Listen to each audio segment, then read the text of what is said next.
అదొక నిదర్శనం అయితే, నా తల్లి బల్గంపేట ఎల్లమ్మ తల్లికి 2వ తారీఖు రోజు కళ్యాణం. హ్మ్. ఎందుకు కళ్యాణం? ఆ కళ్యాణం ప్రత్యేకత ఏమిటసలు?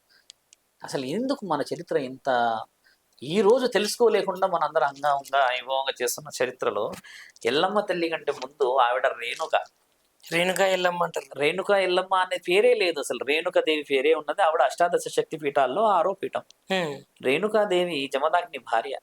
మహాపతివ్రత ఆవిడ.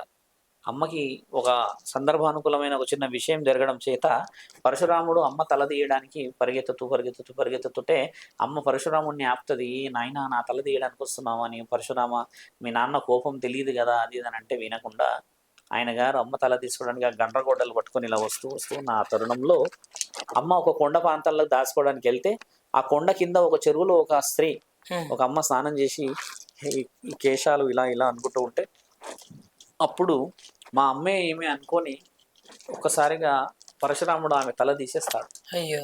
తల తీసేసిన స్త్రీ ఎల్లమ్మ. హ్మ్. ఆ స్త్రీ తల తీయగానే రేణుకామాత లోపటి నుంచి వస్తుంది. ఎంత పని చేశావు నాయన పరశురామ